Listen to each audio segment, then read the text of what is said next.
Hello everyone, welcome DP coaching classes. कैसे हो आप सब प्यारे बच्चों। इसी उम्मीद के साथ कि सब कुछ बहुत बढ़िया, बहुत बेहतरीन चल रहा है। आपकी पढ़ाई वगैरह बहुत अच्छी चल रही है। हम लोग स्टार्ट कर रहे हैं बेटा अपनी आज की क्लास। और आज की क्लास में हम लोग सीखने वाले हैं टाइप्स ऑफ आरएनए को। तो फटाक से हम लोग हेडिंग लगाते हैं बेटा टाइप्स ऑफ आरएनए। तो सबसे पहले हम लोग हेडिंग लगाते हैं टाइप्स ऑफ आरएनए।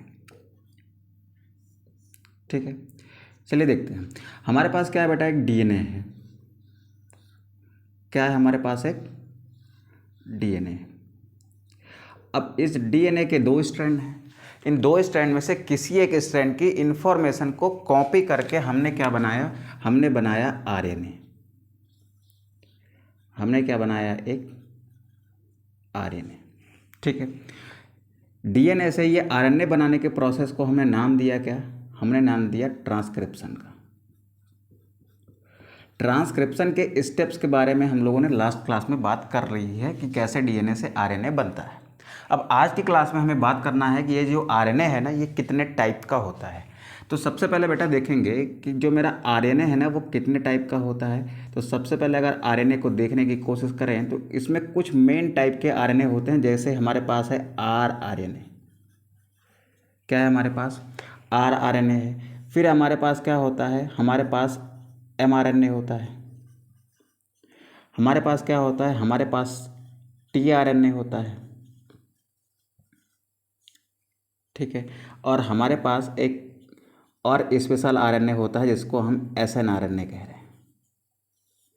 ठीक है, आरआरएनए क्या होता है पहले वो समझ लेते हैं, फिर अभी थोड़ी देर बाद उसकी डिटेल में जाएंगे। अभी पहले ऐसे ओवरव्यू ले लेते हैं इन सारे आरएनएस का। इन सारे आरएनएस का एक ओवरव्यू ले लेते हैं, फिर हम लोग डिटेल में देखेंगे कि आरआरएनए क्या होता है, कैसे बना होता है, टीआरएनए क्या होता है, एमआरएनए कैसे होता है। ठीक है, तो सबसे पहले स्टार्ट करते हैं बेटा हम लोग एक ओवरव्यू किसका? आरआरएनए का। इसका बेटा फुल फॉर्म क्या है? इसका फुल फॉर्म क्या है? इसका फुल फॉर्म है राइबोसोमल आरएनए। Ribosomal RNA. ठीक है, राइबोसोमल आरएनए इसलिए कहते हैं बेटा क्योंकि ये आरएनए ना किसका पार्ट होता है? राइबोसोम का। Because rRNA is part of ribosome, it is called ribosomal RNA. ये आरएनए ऐसा आरएनए है जो पार्ट होता है किसका? राइबोसोम का। It is a part of ribosome. RRNA के पास बेटा दो प्रॉपर्टी होती है। It have two properties. दो प्रॉपर्टीज होने का मतलब है बेटा इसके पास दो गुण होते हैं। कौन कौन से? पहला तो होती है बेटा इसके अंदर स्ट्रक्चरल प्रॉपर्टी। कैसी प्रॉपर्टी बेटा? स्ट्रक्चरल प्रॉपर्टी यानी किसी का स्ट्रक्चर बनाता है, जैसे राइबोसोम का। ठीक है, और इसके अंदर होती है बेटा कैटालिटिक प्रॉपर्टी। कैटालिटिक प्रॉपर्टी यानी ये एंजाइम के तरीके से भी काम कर सकता है। इसमें क्या होती हैं? कैटालिटिक प्रॉपर्टीज़ होती हैं। ठीक है, तो ये बात हो गई किसकी बेटा? आरएनए, आरआरएनए की। अब चलते हैं हम लोग कहाँ पर? एमआरएनए में। हम लोग बात करेंगे अब किसके बारे में? एमआरएनए के बारे में। बेटा इतना ही नहीं पढ़ना है इनके बारे में, नहीं तो अगर आपको लगे कि नहीं सर इतने में ही छोड़ देना, तो इतने में नहीं छोड़ रहे हैं। अभी इसका ना अच्छे से पोस्टमार्टम करेंगे, फुल डिटेल में सीखेंगे। ठीक है, अभी तुम केवल ओवरव्यू ले रहे हैं ना, हम अपने दिमाग में एक आइडिया जनरेट कर रहे हैं कि मोटा मोटा ये लोग क्या होते हैं। एमआरएनए क्या होता है, टीआरएनए क्या होता है, आरआरएनए क्या होता है, इसको ऐसे जनरली हम लोग समझने की कोशिश कर रहे हैं। बाकी अभी डिटेल में इसको एक एक को हम समझने की कोशिश करेंगे। ठीक है, अभी चलते हैं बेटा एमआरएनए पर। एमआरएनए का फुल फॉर्म क्या होता है? एमआरएनए का फुल फॉर्म होता है बेटा मैसेंजर आरएनए। इसको हम क्या कहते हैं? इसको हम कहते हैं मैसेंजर आरएनए। ठीक है, मैसेंजर आरएनए क्या करेगा? भाई साहब नाम से ही पता चल रहा है कि कोई मैसेज लेके जाता है। तो बेटा ध्यान से सुनेंगे, एमआरएनए के अंदर प्रोटीन फॉर्मेशन की इंफॉर्मेशन छुपी होती है। तो एमआरएनए के पास क्या होता है? एमआरएनए हैव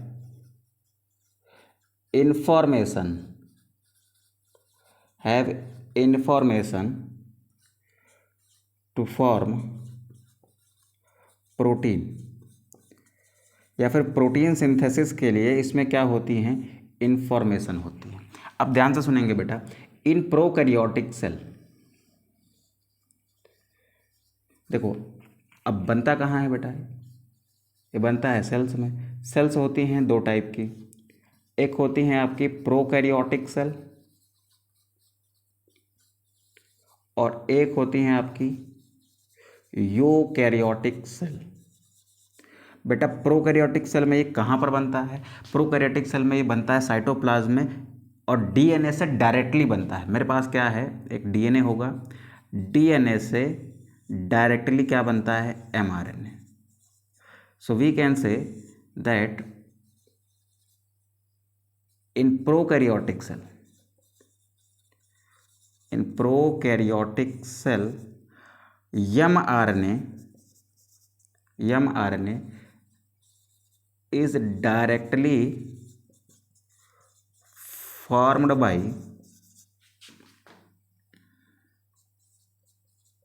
formed from लिखना बेटा, बाई मत लिखना, formed from डीएनए। यानी डीएनए से डायरेक्ट क्या बनता है? डीएनए से डायरेक्ट एमआरएनए बनता है। बट यूकैरियोटिक सेल में क्या होता है? यूकैरियोटिक सेल में आपके पास एक डीएनए है, डीएनए से क्या बनता है? डीएनए से बनता है एचएनआरएनए। ठीक है, एचएनआरएनए को हम क्या कहते हैं? इसको हम कहते हैं हेट्रोजीनस न्यूक्लियर आरएनए। ये क्या है बेटा? हेट्रोजीनस न्यूक्लियर आरएनए है। इसमें होती है कुछ मॉडिफिकेशन। इसमें क्या होती है? कुछ मॉडिफिकेशन होती है। इसमें होती है कुछ मॉडिफिकेशन और आफ्टर मॉडिफिकेशन ये क्या बन जाता है? ये बन जाता है एमआरएनए। तो in eukaryotic cell hnRNA is form from DNA and hnRNA after modification form mRNA. तो इसके लिए क्या लिख सकते हैं बेटा? इन यूकैरियोट्स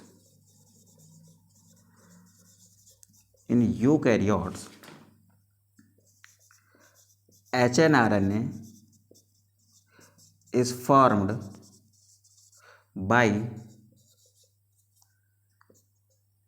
from लिखना बेटा, बार बार मैं बाई लिख रहा हूँ, formed from DNA and after modification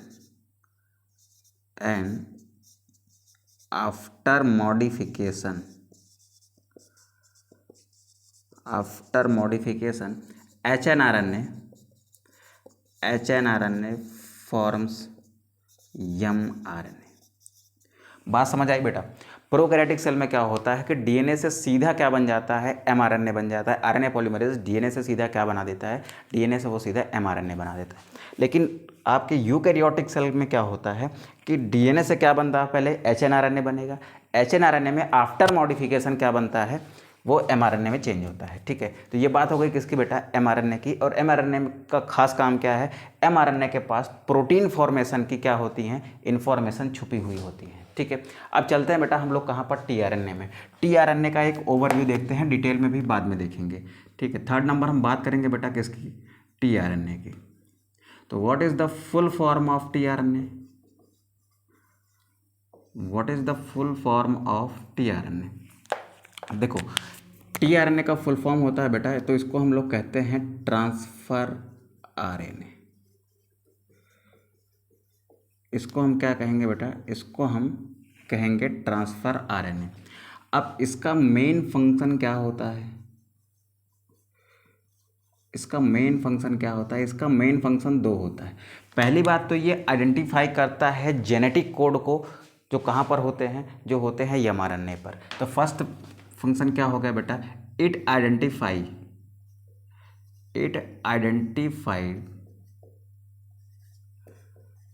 the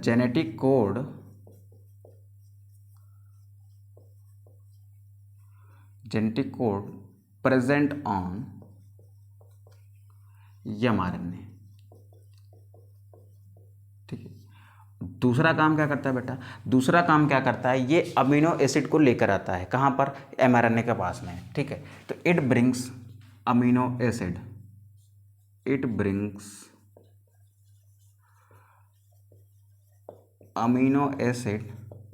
during process of translation,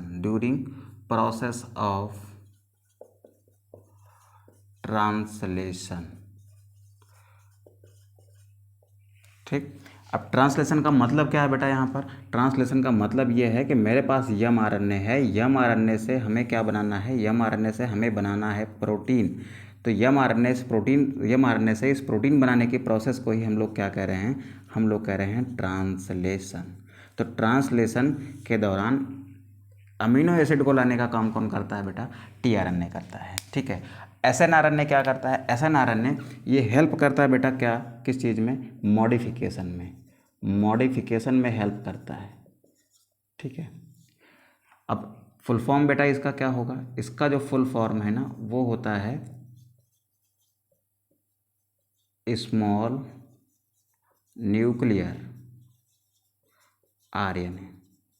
ठीक है, और कौन से मॉडिफिकेशन में हेल्प करेगा, इस मॉडिफिकेशन में जिसमें हम SNRNA से क्या बना रहे हैं, mRNA। तो ये किसके द्वारा किया जाता है, SNRNA प्लस कुछ प्रोटीन्स द्वारा किया जाता है। ठीक है, अब हम लोग बात करेंगे एक एक RNA के बारे में। हम लोग बात करेंगे पहले rRNA के बारे में, फिर tRNA के बारे में, फिर हम लोग चलेंगे mRNA के बारे में। वहाँ पर हम लोग देखेंगे ना कि कैसे SNRNA से mRNA बनता है। पहले एक जनरल डायग्राम के थ्रू ना एक बहुत अच्छा कॉन्सेप्ट सीखने की कोशिश करते हैं। फटाक से पहले आप इसका एक स्क्रीनशॉट लीजिए, फिर हम एक जनरल कॉन्सेप्ट के थ्रू ना सारे RNA बनाने की कोशिश करते हैं कि कैसे एक DNA से ये सारे RNA बनते हैं, किसका क्या रोल होता है। ठीक है, एक डायग्राम के थ्रू समझ लेंगे, उसके बाद फिर एक एक RNA को डिटेल में डिस्कस करने वाले हैं। तो फटाक से आप इसका स्क्रीनशॉट करेंगे बेटा। चलिए इसको रफ करते हैं बेटा।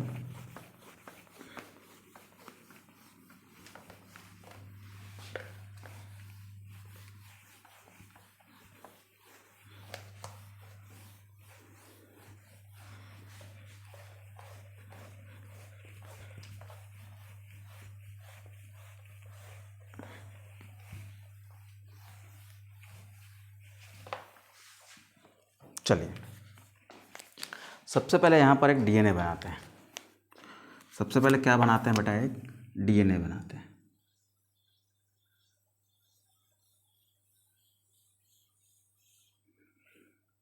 ये हो गया मेरा डबल स्ट्रैंडेड DNA। इस DNA में ऐसे कुछ स्पेशल रीजन्स हैं जो क्या बनाएंगे, जो RNA बनाते हैं। ऐसे कुछ स्पेशल रीजन्स हैं जो क्या बनाएंगे, RNA बनाएंगे। ठीक है, सबसे पहले इस रीजन पर चलते हैं।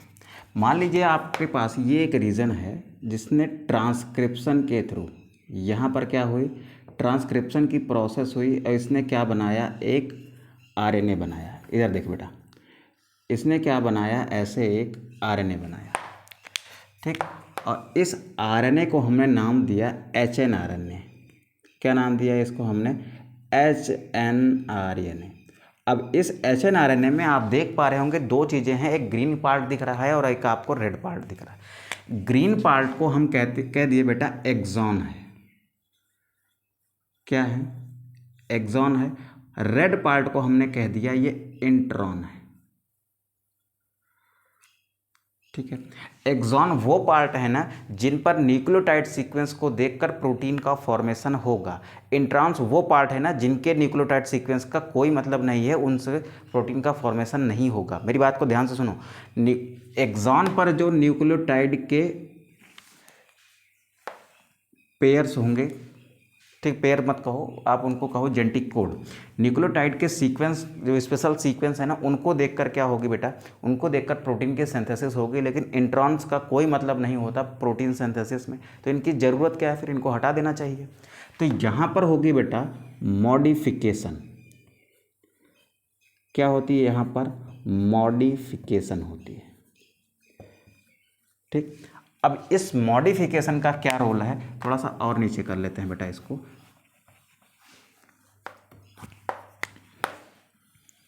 यहाँ पर क्या होगी, यहाँ पर होगी मॉडिफिकेशन, क्योंकि प्रोटीन बनाने वाले जो स्पेशल कोड्स हैं ना वो होते हैं एक्सॉन पर, तो इंट्रॉन्स का कोई काम नहीं है। ठीक है, ये क्या है, आपके ग्रीन कलर वाले पार्ट को हमने एक्सॉन कह दिया।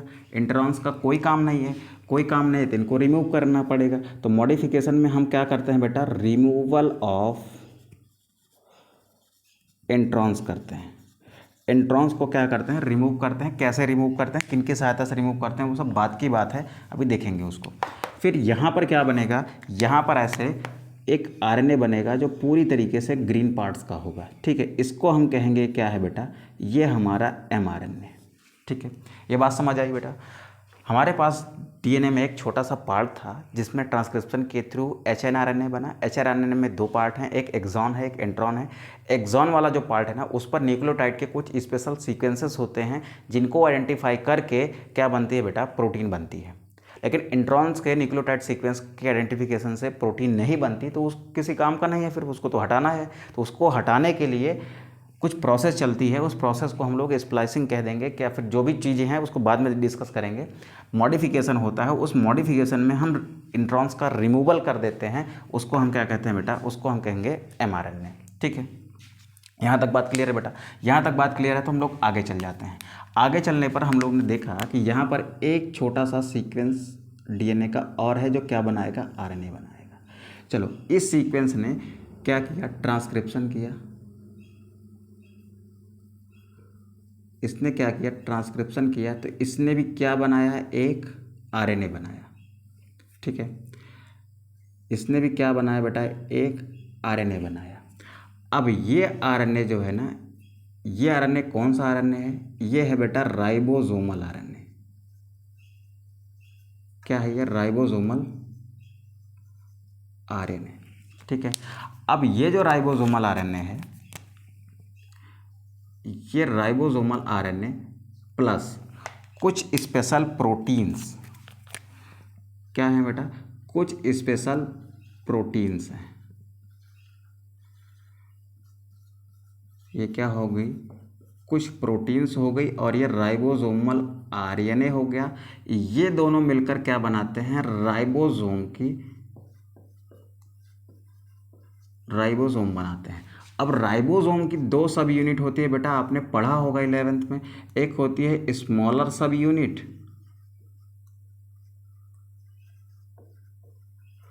और एक होती है बेटा लार्ज सब यूनिट। तो चाहे वो स्मॉल सब यूनिट होगी, चाहे वो लार्ज सब यूनिट होगी, वो किससे बनेगी, आरएनए और कुछ स्पेशल प्रोटीन्स मिलकर क्या बना दिया इन्होंने, राइबोसोम। तो इस वाले आरएनए का क्या सिग्निफिकेंस है, आप समझ पा रहे हैं। ये आरएनए कुछ प्रोटीन के साथ मिलकर क्या बना रहा है, राइबोसोम की स्मॉलर सब यूनिट और लार्जर सब यूनिट, यानी कुल मिलाकर वो क्या बना रहा है, राइबोसोम बना रहा है, ठीक है। अब यहाँ पर कुछ स्पेशल पार्ट है डीएनए में, इसमें भी क्या हुआ, इसमें भी हुआ ट्रांसक्रिप्शन।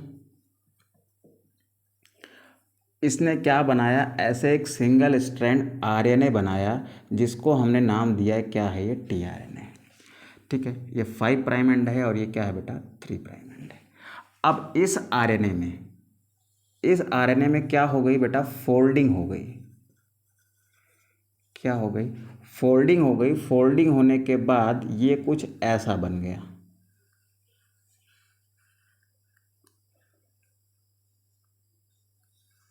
ये कुछ ऐसा बन गया, ठीक। ये हो गया 5 प्राइम एंड और ये हो गया बेटा 3 प्राइम एंड, ठीक है। तो इसको आपने क्या नाम दिया बेटा, इसको आपने नाम दिया टीआरएनए का। क्या नाम दिया इसको, टीआरएनए का।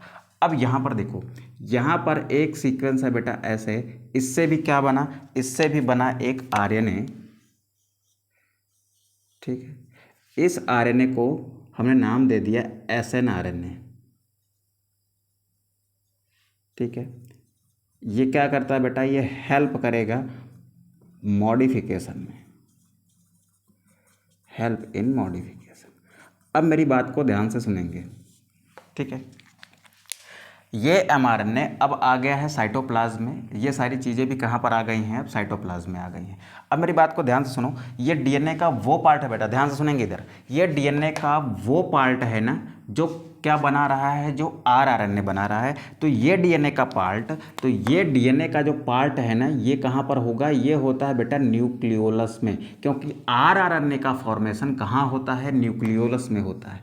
देखो, न्यूक्लियस होता है, न्यूक्लियस के अंदर आप एक छोटी सी स्ट्रक्चर बनाते हो, उसको आप क्या कहते हो बेटा, न्यूक्लियोलस, न्यूक्लियोलस रीजन,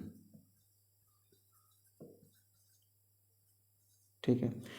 तो ये वाला हिस्सा कहाँ पर होगा बेटा, ये जो हिस्सा आर आर एन ए बना रहा है ना, जो क्या बना रहा है बेटा, आर आर एन ए बना रहा है, वो हिस्सा कहाँ पाया जाएगा बेटा, आपको न्यूक्लियोलस के एरिया में पाया जाएगा। अब देखो क्या होगा, ये एम आर एन ए क्या कर सकता है, देखो ये हो गया बेटा आपका एम आर एन ए, ठीक है। इस पर क्या है, ऐसे 3 के सेट हैं किसके, न्यूक्लियोटाइड के, ठीक है। अब ये एम आर एन ए आके जुड़ गया राइबोसोम से। राइबोसोम की 2 सब यूनिट होती हैं, एक लार्ज सब यूनिट होती है, ये क्या है इसकी लार्ज सब यूनिट है, और यहाँ पर क्या जुड़ गई इसकी स्मॉलर सब यूनिट, ठीक है। ये क्या हो गई इसकी स्मॉलर सब यूनिट हो गई, ठीक है।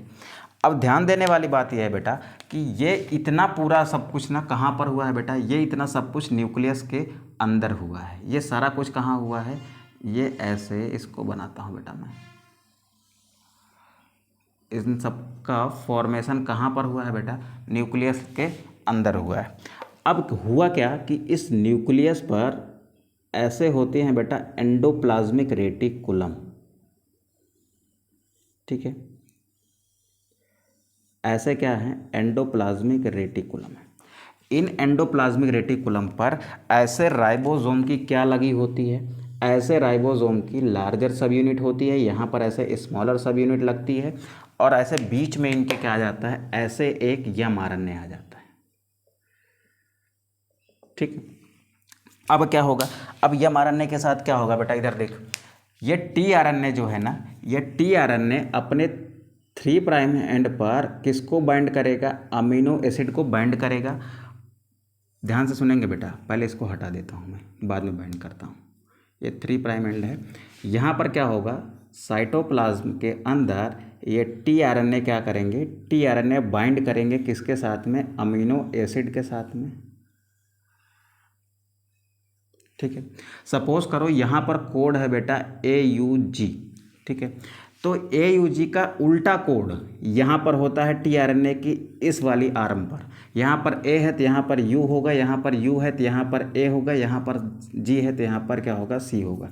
तो ये UAC कोड वाला RNA एक अमीनो एसिड को, AUG जिस अमीनो एसिड को कोड करता होगा वो उस अमीनो एसिड को ये अपने 3 प्राइम एंड पर अपने जोड़ेगा, ऐसे ये अमीनो एसिड को जोड़ लिया, किस अमीनो एसिड को, जिस अमीनो एसिड को ये कोडॉन कोड करता होगा। ये कोडॉन जेनेटिक कोड वाली बात अभी नहीं समझ आ रही है बेटा, अभी मोटा मोटा ऐसे दिमाग में रख लो कि यहाँ पर क्या होते हैं, जेनेटिक कोड होते हैं जो अमीनो एसिड को कोड करते हैं। तो ये AUG कोड था, इसका जस्ट उल्टा कोड कहाँ पर था, tRNA के इस भुजा पर था। तो इस tRNA ने इस जेनेटिक कोड वाले अमीनो एसिड को अपनी खोपड़ी पर जोड़ा, उसके बाद इसको लेकर कहाँ पहुँचा, इसको लेकर बेटा वो यहाँ पहुँचा, ठीक है, उसको लेकर ये यहाँ पहुँचा।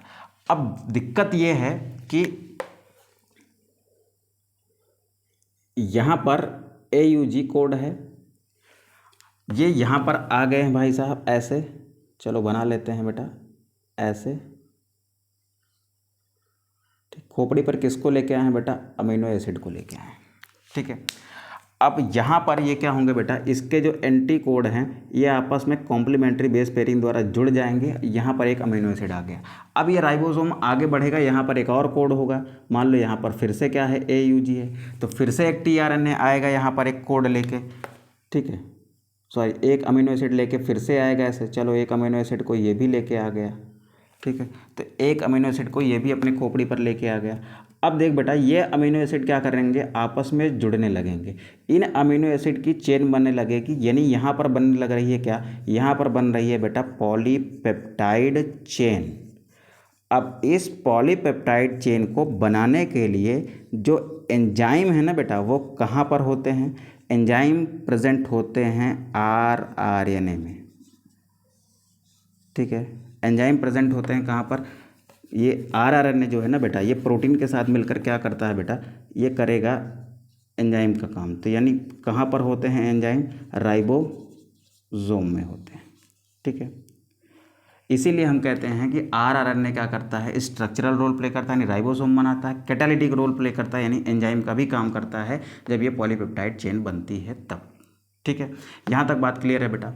अब ध्यान से सुनेंगे बेटा, यहाँ पर जब ये पॉलीपेप्टाइड चेन बनेगी ना, तो ये पॉलीपेप्टाइड चेन कहाँ बन रही है, यहाँ बन रही है, ये चली जाएगी इस लार्जर सब यूनिट से होते हुए कहाँ चली जाती है, एंडोप्लाज्मिक रेटिकुलम के ल्यूमेन में चली जाती है। ये पॉलीपेप्टाइड चेन है रेड कलर की। एंडोप्लाज्मिक रेटिकुलम में ये कहाँ चली जाती है? एंडोप्लाज्मिक रेटिकुलम में चली जाती है, जहाँ पर इसकी क्या होती है बेटा? फोल्डिंग होती है प्रोटीन की। एंडोप्लाज्मिक रेटिकुलम का ये जो ल्यूमेन दिख रहा है ना, इसमें होगी इसकी फोल्डिंग। अब ये क्या बन जाती है बेटा? फंक्शनल हो जाती है। फोल्डिंग के बाद ही प्रोटीन कैसे होती है? फंक्शनल होती है। आपने केमिस्ट्री में पढ़ा होगा क्लास 12th में, बायोमॉलिक्यूल्स एक चैप्टर है, वहाँ पर प्रोटीन है, वहाँ पर आपको प्रोटीन का 1 degree 2 degree 3 degree and 4 degree structure है। ठीक है, primary secondary third tertiary and quaternary structure है। वहाँ पर आप उसको पढ़ेंगे तो आपको क्लियर हो जाएगा कि प्रोटीन की फोल्डिंग भी होती है। ठीक है, प्रोटीन की फोल्डिंग कैसे होती है वो बात का मैटर है, कभी पढ़ेंगे तो देखेंगे उसको। तो हमने क्या देखा कि एंडोप्लाज्मिक रेटिकुलम के ल्यूमेन में इसकी क्या हो गई बेटा? प्रॉपर फोल्डिंग हो गई। ठीक है, यहाँ तक की बात समझ आई बेटा? अब आप समझ पा रहे होंगे कि कैसे सारी चीज़ें घटित होती हैं और कैसे क्या चीज़ का रोल होता है। ठीक बेटा, एक डायग्राम के थ्रू हमने समझने की कोशिश की है। थोड़ा सा लेंदी है, टाइम लगता है, कोई बात नहीं, लेकिन हमारा एक उद्देश्य है कि हम चीज़ों को बहुत अच्छे से सीखने की कोशिश करेंगे। ठीक है, टाइम की क्या बात है यार, थोड़ा सा 10 मिनट ज़्यादा ही पढ़ लेंगे, क्या दिक्कत है? ठीक, पढ़ना ही तो है, इससे अच्छा तो कोई काम ही नहीं होता। आराम से बैठिए चेयर पर, आराम से पढ़िए, क्या दिक्कत है? ठीक है, तो चलिए बेटा फटाक से इसका स्क्रीनशॉट करेंगे, फिर हम लोग चलते हैं बेटा डिटेल्ड एनालिसिस पर किसके? आरआरएनए के। ठीक है, फटाक से स्क्रीनशॉट करिए बेटा इसका। चलो बेटा इसको रफ करते हैं। हाँ,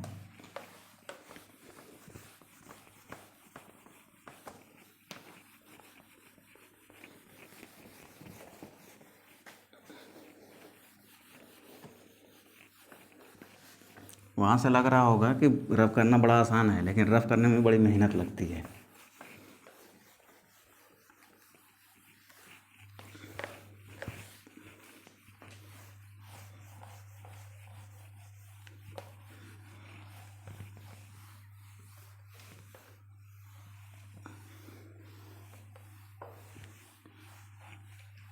चलो बेटा सबसे पहले लिखते हैं हम लोग किसको? आरआरएनए को। आरआरएनए का फुल फॉर्म क्या है बेटा? इसका फुल फॉर्म है राइबोसोमल आरएनए। इसका नाम राइबोसोमल आरएनए क्यों पड़ा? क्योंकि बेटा ये एक ऐसा आरएनए है ना which is the part of ribosome. ठीक है, ये एक ऐसा आरएनए है जो किसका पार्ट होता है बेटा? राइबोसोम का। तो यहाँ पर लिख सकते हैं बेटा RNA which is part of ribosome. ठीक है, ये क्या है बेटा? ये एक ऐसा आरएनए है जो किसका पार्ट होता है बेटा? जो पार्ट होता है किसका? जो पार्ट होता है राइबोसोम का। ठीक है, अब ये वाला राइबोसोम जो है ना, जो आरआरएनए है, आपके सेल में सबसे अधिक ज़्यादा मतलब सबसे अधिक मात्रा में पाया जाने वाला आरएनए है। दूसरी बात, सबसे ज़्यादा स्टेबल आरएनए है। तो आरआरएनए क्या लिखेंगे बेटा? RRNA is most abundant, is most abundant abundant RNA and most stable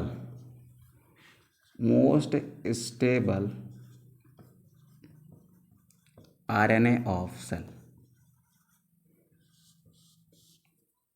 ठीक है, आरएनए जो होता है ना वो मोस्ट एबंडेंट होता है। कौन सा?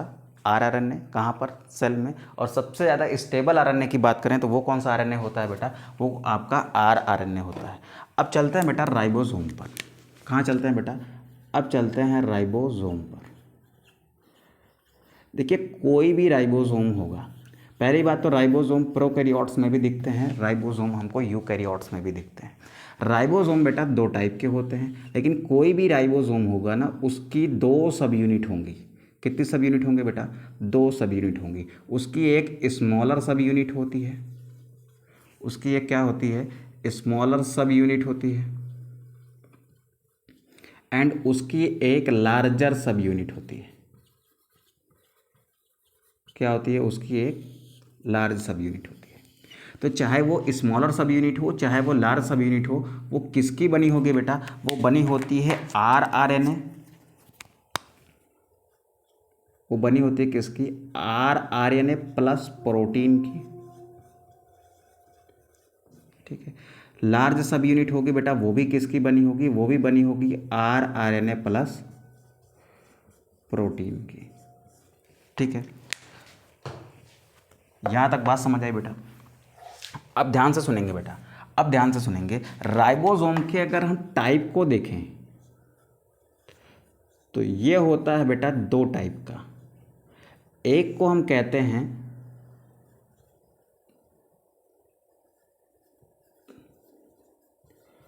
राइबोसोम 70S, एक को हम कहते हैं राइबोसोम 80S।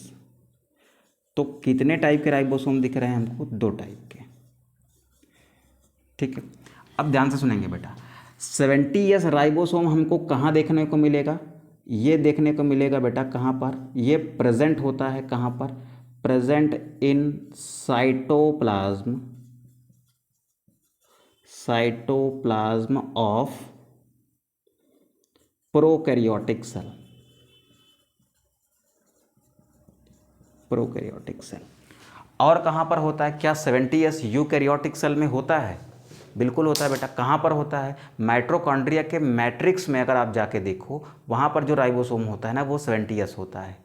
क्लोरोप्लास्ट के स्ट्रोमा में जाकर देखोगे, वहाँ पर जो राइबोसोम होता है ना वो भी कैसे होता है? 70S होता है। तो यूकैरियोटिक सेल के साइटोप्लाज्म में तो नहीं मिलता, लेकिन सेल ऑर्गेनेल जैसे माइटोकॉन्ड्रिया और क्लोरोप्लास्ट के मैट्रिक्स और स्ट्रोमा में मिलता है। तो ये कहाँ पर प्रेजेंट होता है बेटा? Present in cell organelle,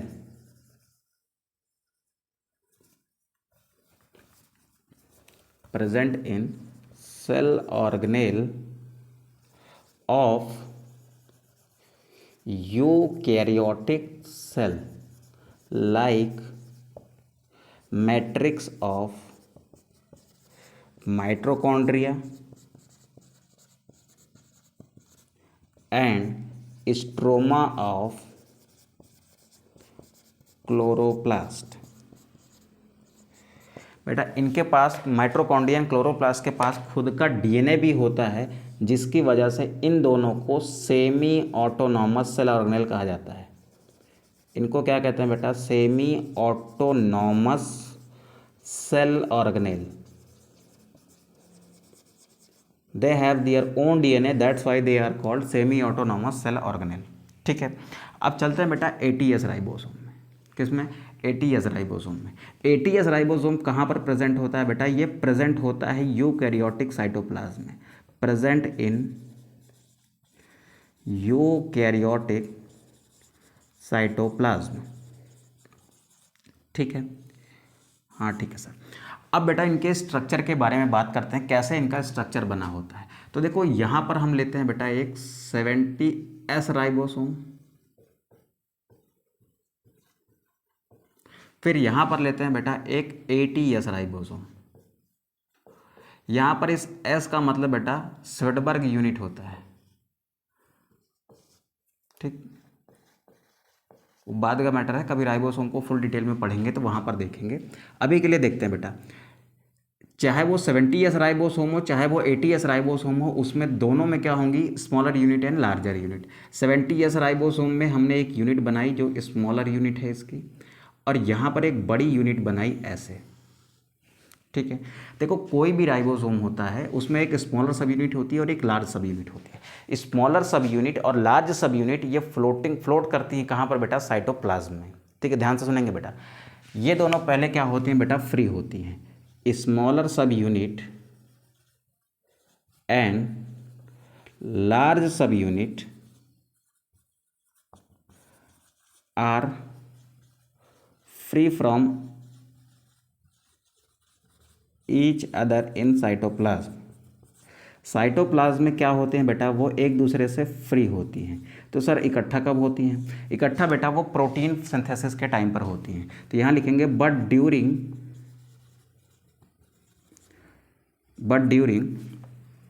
protein synthesis they join to each other, यानी वो एक दूसरे से क्या होते हैं बेटा? जुड़ जाते हैं। They attached with each other, attached with लिख लो ज़्यादा अच्छा लगेगा। They attach with each other, वो एक दूसरे से क्या करती हैं बेटा, जुड़ जाती हैं। पहले तो अलग रहती हैं बट प्रोटीन सिंथेसिस के टाइम पर जुड़ जाती हैं। तो ये हो गई बेटा आपकी स्मॉलर सब यूनिट।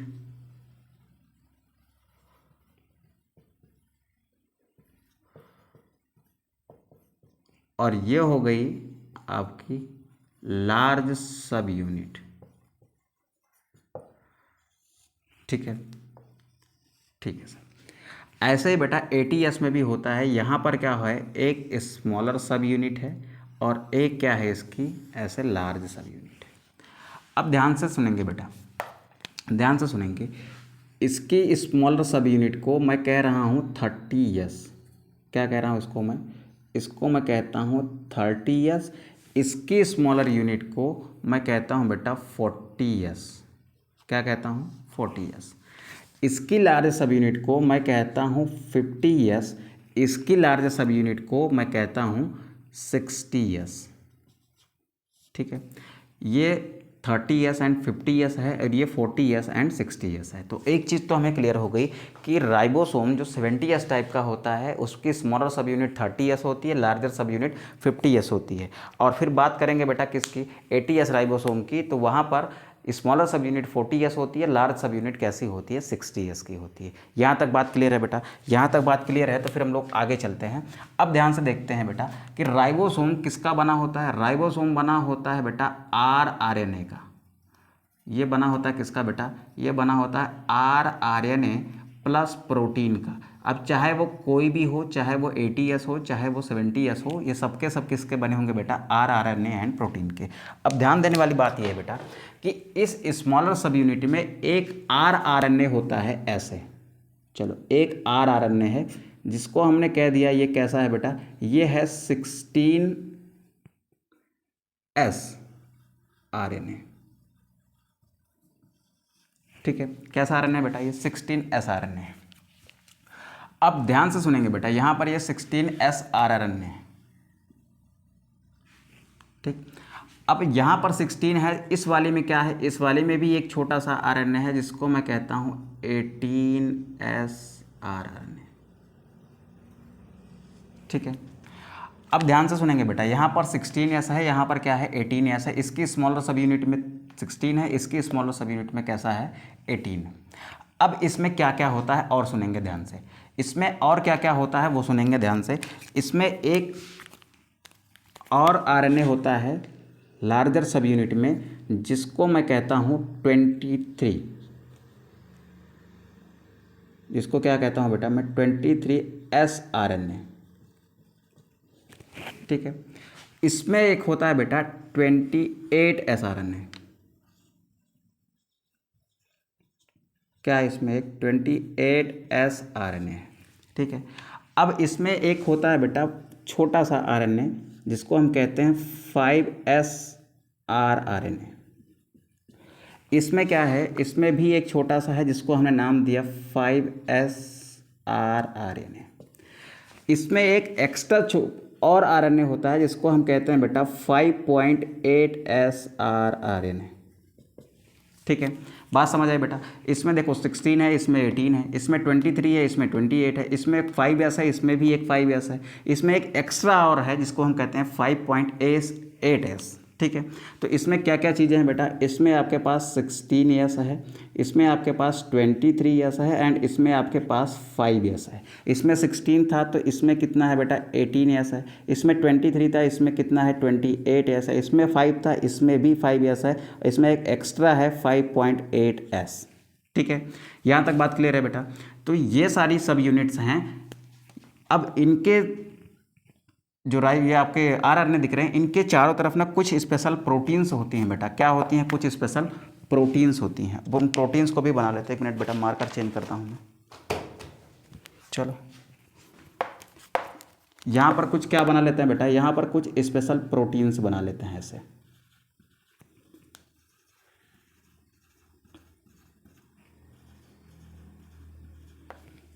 ठीक है, यहाँ पर कुछ स्पेशल प्रोटीन्स होती हैं। ये प्रोटीन्स बेटा अलग अलग टाइप की हो सकती हैं। NCERT में मेंशन नहीं है ये प्रोटीन, याद करनी है, बिल्कुल नहीं याद करनी है, लेकिन अगर लिखना चाहो तो लिख दिया जा सकता है बेटा। यहाँ पर छोटी यूनिट में होती हैं लगभग 21 टाइप प्रोटीन, 21 टाइप की प्रोटीन होती हैं। ठीक है, यहाँ पर इसके लार्ज सब यूनिट में जो प्रोटीन होते हैं ना वो 33 टाइप की होती हैं, 33 टाइप प्रोटीन्स। याद करना है सर, इनको बिल्कुल नहीं याद करना है बेटा, लेकिन दिमाग में ऐसे रखे रहो, कभी काम आ सकती है। ठीक है, ATS में यहाँ पर देखेंगे ना तो टोटल 80 टाइप की प्रोटीन्स होती हैं। ठीक है बेटा, ये बात क्लियर है। अब हमको एक जनरल आइडिया मिल गया है कि कौन से RNA में क्या होता है,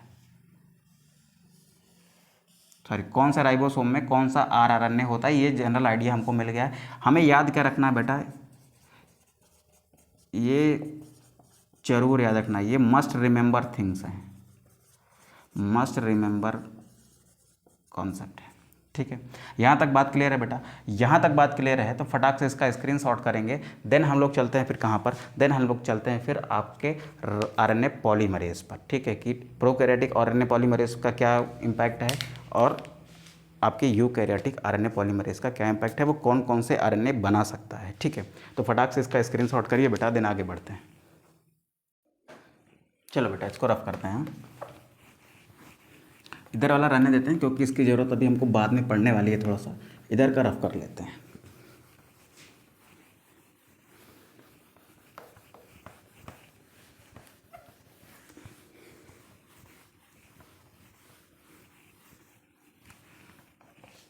ठीक है, यहाँ पर एक कॉन्सेप्ट लिखते हैं बेटा किसका, RNA पॉलीमरेज का।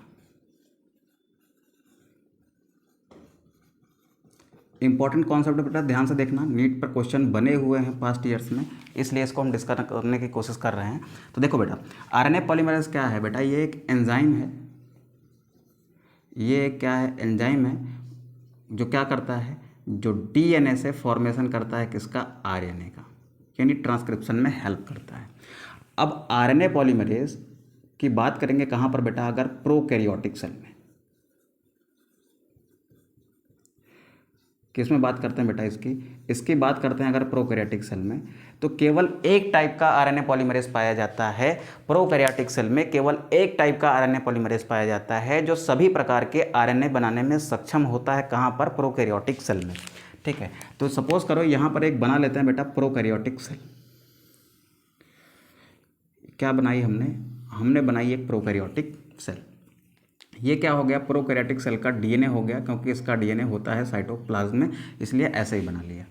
अब इससे बेटा, इससे देखो इधर, इससे यहाँ पर एक छोटा सा सेगमेंट है, इसमें एक छोटा सा सेगमेंट यहाँ पर है, इसमें एक छोटा सा सेगमेंट यहाँ पर है।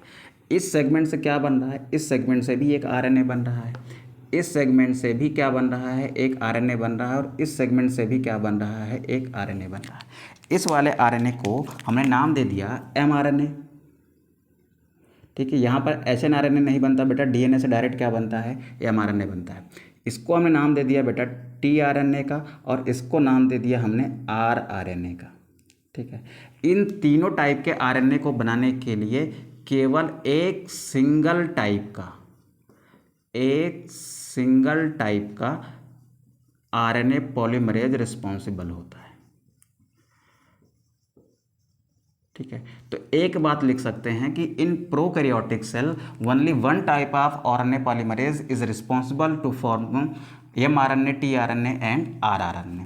तो यहाँ पर क्या लिख सकते हैं बेटा, यहाँ पर लिख सकते हैं कि in prokaryotic cell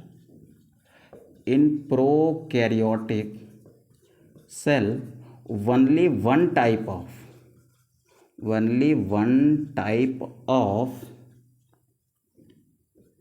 RNA polymerase is responsible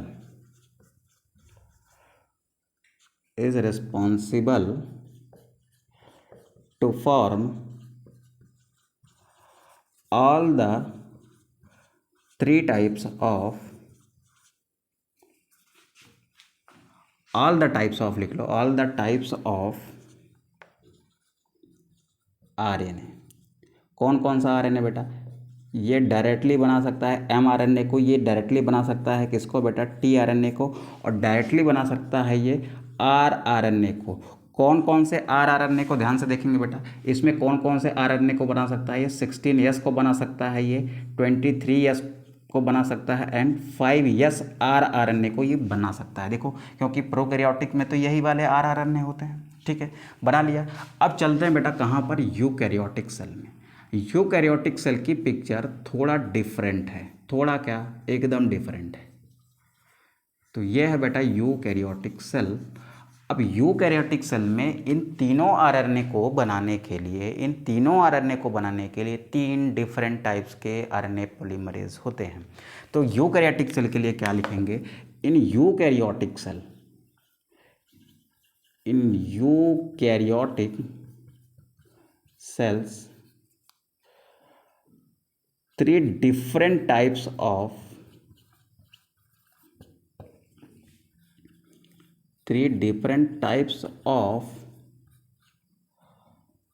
RNA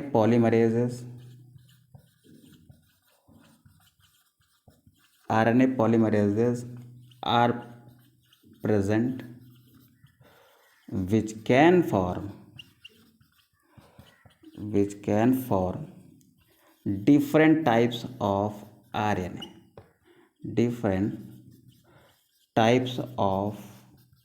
RNA, ठीक। यूकैरियोटिक सेल में 3 डिफरेंट टाइप के क्या होते हैं, आरएनए पॉलीमरेज होते हैं, जो अलग अलग टाइप के क्या बनाते हैं, आरएनए बनाते हैं। कौन सा आरएनए पॉलीमरेज क्या बनाता है, आइए उसको देख लेते हैं। सबसे पहले है बेटा इसमें आरएनए पॉलीमरेज 1। सबसे पहले क्या है बेटा, आरएनए पॉलीमरेज 1 क्या बना सकता है बेटा, ये बना सकता है आपका राइबोसोमल आरएनए। क्या बनाता है बेटा, ये राइबोसोमल आरएनए बनाता है।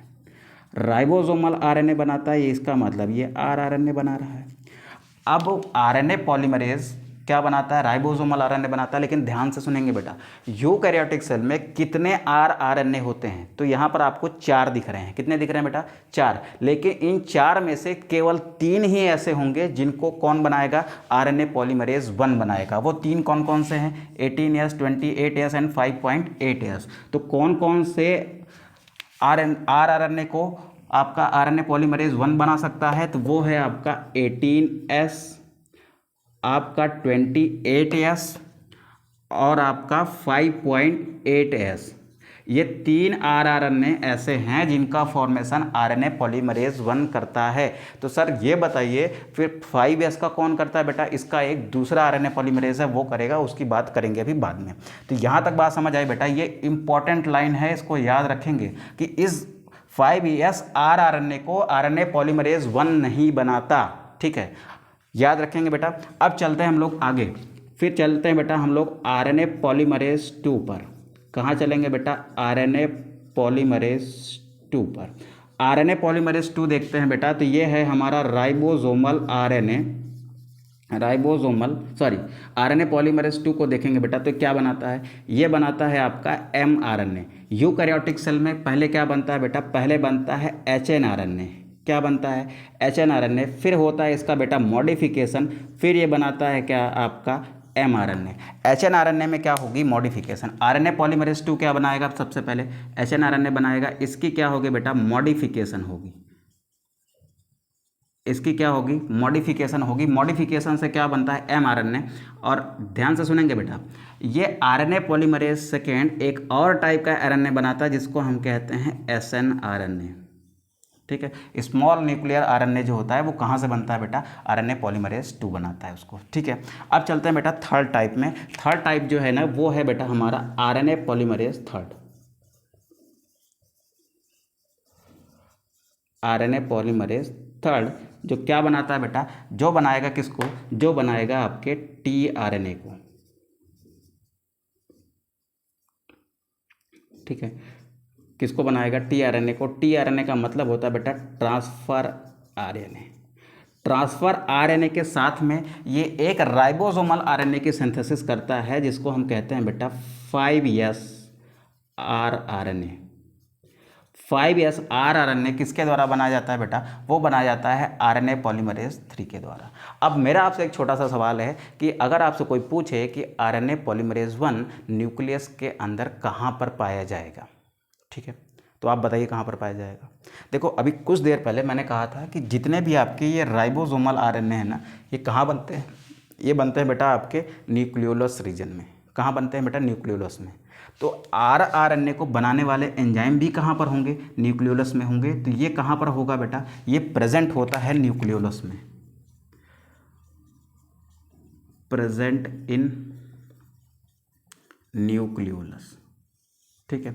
लेकिन ये वाला जो राइबोसोमल आरएनए है, क्या इसका फॉर्मेशन न्यूक्लियोलस में होता है? बिल्कुल नहीं होगा, क्योंकि न्यूक्लियोलस में इसके एंजाइम, देखो न्यूक्लियोलस में जो एंजाइम मौजूद है ना, वो ये वाला आरएनए नहीं बनाता, ठीक है। तो इसको कौन बनाता है, इसको बनाता है आरएनए पॉलीमरेज 3।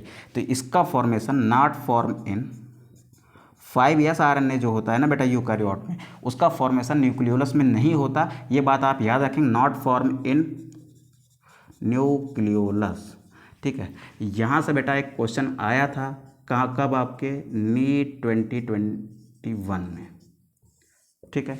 इस वजह से कॉन्सेप्ट इंपॉर्टेंट हो जाता है, हमें सीखना भी इंपॉर्टेंट हो जाता है, ठीक है बेटा। क्लास लंबी होती जा रही है, तो टीआरएनए को बहुत अच्छे से अभी नहीं किया जा सकता, तो उसके लिए एक सेपरेट लेक्चर ले लेंगे, ठीक है, जिसमें हम लोग टीआरएनए एमआरएनए को कायदे से सीख लेंगे। फिर ये भी देख लेंगे कि कैसे एचएनआरएनए से मॉडिफिकेशन के थ्रू एमआरएनए बनता है। एक लेक्चर और लगेगा, कोई बात नहीं। उसके बाद फिर हम लोग सीखेंगे जेनेटिक कोड को, फिर पढ़ेंगे प्रोसेस ऑफ ट्रांसलेशन, फिर उसके बाद सीखेंगे हम लोग ह्यूमन जीनोम प्रोजेक्ट, उसके बाद डीएनए फिंगरप्रिंटिंग, फिर उसके बाद ये चैप्टर क्या हो जाएगा बेटा, फिनिश हो जाता है, ठीक है।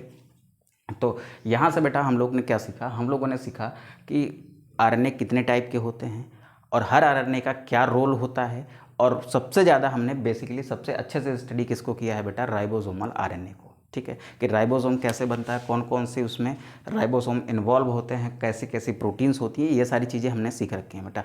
मिलते हैं नेक्स्ट लेक्चर में, तब तक के लिए आप अच्छे से पढ़ाई करिए, अपना और अपनों का अच्छे से ख्याल रखिए, ठीक है। Thank you.